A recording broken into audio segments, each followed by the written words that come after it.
Buenas tardes, mi nombre es Grecia Serena Acevedo. A continuación estaré exponiendo el producto integrador de aprendizaje en la materia de microbiología acerca de Fonseca y Pedroso y Fialófora verrucosa y Cladofialófora carrioni como agentes etiológicos de la cromoblastomicosis. Este es el caso clínico. Es un masculino de 44 años de Chiapas, agricultor con antecedente de lesión en el miembro inferior de 2 años de evolución. Es llevado a consulta general por su hijo por presentar una herida en el pie que describe apariencia irritada, podrida y con escamas. Refiere que se enterró una astilla mientras caminaba descalzo y que en el sitio de lesión le salió un grano que se abrió y que la herida se fue extendiendo por casi toda la planta del pie. Exploración física, temperatura de 36.5 grados Celsius, se observa una placa de aspecto cicatrizal acrómica y úlceras en casi toda la planta del pie. Exámenes, se tomó una biopsia y en el examen histopatológico se observaron al microscopio células fumagoides. También se cultivó en agar dextroso de Soburat una parte de la muestra a la cual se observó una colonia de aspecto oscuro. Entonces, iniciando con el análisis de este caso, en cuanto a factores de riesgo y epidemiología que podemos relacionar aquí, es que es masculino, 44 años, Chiapas, agricultor y el antecedente de lesión. La cromoblastomicosis es una micosis subcutánea que es una en sí enfermedad ocupacional que se relaciona a los trabajadores del campo, campesinos, agricultores y también meramente pues los individuos que viven en zonas rurales es factor de riesgo. ¿Por qué?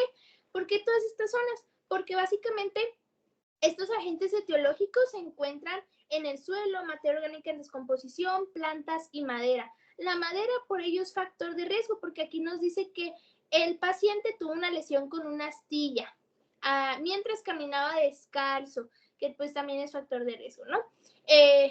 Masculino, debido a la ocupación, 44 años porque está en edad laboral. Chiapas, debido a que estos agentes etiológicos se encuentran más en los climas tropicales y subtropicales, y Chiapas es una zona donde tenemos un clima húmedo y por tanto pues se pueden encontrar mayormente estos microorganismos. Agricultor, porque ya mencionamos que es una enfermedad ocupacional relacionada a esta área.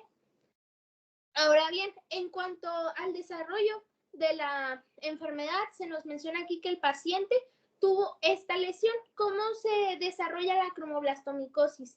El individuo sufre un traumatismo a través del cual se inocula el hongo y básicamente a partir de ahí se puede empezar a diseminar la infección de una forma crónica. ¿Ok? ¿Por qué forma crónica?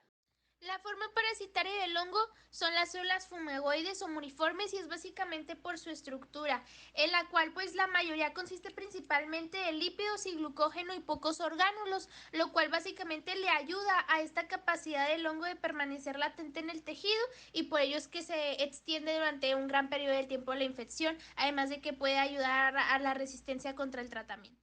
¿Cómo fue la primera lesión que describe el paciente? Que básicamente tuvo el traumatismo y que en ese sitio donde tuvo el traumatismo le salió un grano que se abrió, es decir, una pápula que se ulceró y que posteriormente la lesión pues se fue diseminando por casi toda la planta del pie, que era lo que comentaba anteriormente sobre cómo inicia la lesión. Que actualmente nos menciona el paciente que refiere a una apariencia irritada, podrida y con escamas. Las lesiones que se generan en la cromoblastomicosis pueden ser de 5 tipos: nodular, placa, verrugosa, ulcerosa o de úlceras y la cicatrizal. En este caso, el paciente está presentando la placa de aspecto cicatrizal y justamente el tipo de lesión pues nos puede ir descartando ciertos diagnósticos diferenciales. Por ejemplo, si el paciente hubiera presentado una lesión de tipo verrugosa, pues entonces podríamos hacer diagnóstico diferencial con una infección por el virus del papiloma humano. Sin embargo, pues en este caso el paciente no lo presenta y nosotros podemos descartar este diagnóstico diferencial. En cuanto a otros diagnósticos diferenciales, pueden ser los micetomas y esporotricosis, así como lepra. ¿Cómo nosotros podemos descartar estos diagnósticos diferenciales?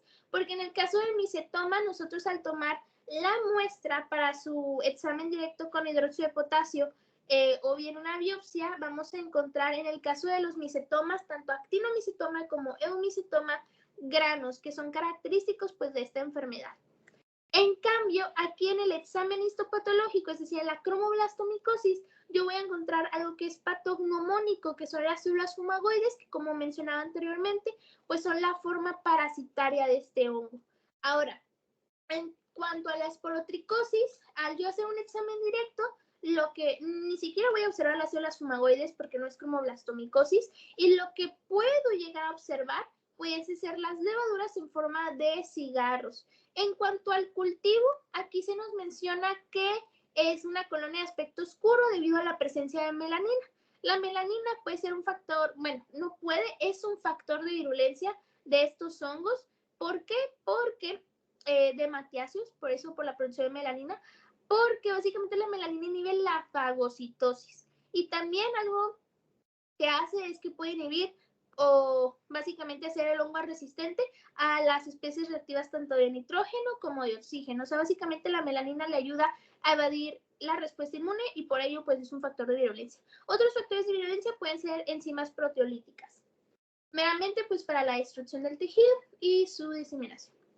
En otras manifestaciones clínicas que puede llegar a presentar nuestro paciente es edema debido a que por ser una micosis subcutánea y invadir el tejido subcutáneo pudiese penetrar en los vasos linfáticos, dañarlos y entonces producir edema. En este caso, pues el paciente no está presentando signos de edema. En cuanto a lepra, para descartar este diagnóstico, en la lepra, tanto tuberculoide como lepromatosa, el paciente tiene pérdida de la sensibilidad.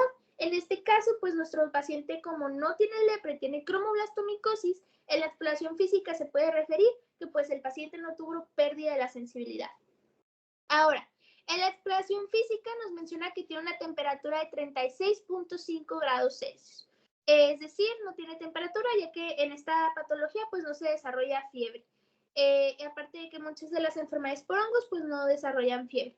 Se observa una placa de aspecto cicatrizal acrómica y úlceras en casi toda la planta del pie, que era algo que hace comentado anteriormente sobre cómo se va extendiendo la lesión y el tipo de lesión que se puede presentar.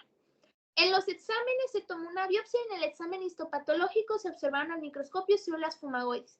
Como mencionaba anteriormente, pues una ventaja de este diagnóstico es la presencia de las células fumagoides, ya que nos permite detectar esto que es patognomónico y poder confirmar el diagnóstico de cromoblastomicosis. También se cultivó en agar dextrosa de Sogurat, una parte de la muestra a la cual se observó una colonia de aspecto oscuro, que se mencionaba que es de aspecto oscuro debido a la presencia de melanina. También puede ser una colonia de verde oliva aterciopelada por la presencia de micelios aéreos cortos. Por último, me gustaría mencionar que el tratamiento, que en algunos casos por F. pedrosoy, el tratamiento puede ser quirúrgico, es decir, una cirugía. Sin embargo, lo más utilizado es itraconazol y terminafina. Así como las medidas preventivas, básicamente, pues para evitar la lesión se recomienda el uso de calzado adecuado y guantes, pues para evitar el traumatismo y por consiguiente la penetración o la infección de la herida con el hongo. F. pedrosoy es el causante de la mayoría de las cromoblastomicosis y más en aquellos climas que son meramente tropicales. Secarrioni y Fialofora verrucosa pues son los agentes más comunes relacionados en la cromoblastomicosis en áreas subtropicales. Esto es todo. Muchas gracias por su atención.